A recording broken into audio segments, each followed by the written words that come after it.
SPG, striktong patnubay at gabay ng magulang ang kailangan. Maaaring may masiselang tema, lengguwahe, karahasan, sexual, horror o droga na hindi angkop sa Magkakaroon nga ng pagkakataon itong sina Annalyn at Lindo na magpunta dito nga sa Japan dahil isa sila sa napili nga nito ni Dr. Hiroshi na magpunta doon. Ngunit itong si Doc Carlos ay mukhang hindi nga papayag at kay Lindon ay nagbigay na siya ng approval nga niya, subalit kay Annalyn ay mag-iisip pa daw siya dahil nga sa naisip niya na narito nga ang kanyang anak na si Zoe at maging itong si Moira na baka maging gulo lamang ang abutin nga nito at ma-stress lamang ang bawat isa.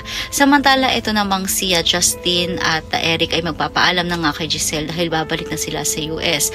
Pilit namang pinipigilan ito ni Giselle at sinabi ng kanyang anak na meron din siyang job interview sa US kung kaya't kinakailangan na niyang bumalik. Subalit o-offeran nga ito ni Giselle kung nais nga daw niya na sa Apex na lamang siya magtrabaho at maging si RJ ay naisa ng pabalikin si Annalyn dito nga sa Apex. Subalit papayag nga ba si Annalyn at handa nga ba siyang iwanan ang East Ridge para na lamang din dito sa Apex? Yan ang dapat nating abangan dito nga lang sa Abot Kamay na Pangarap.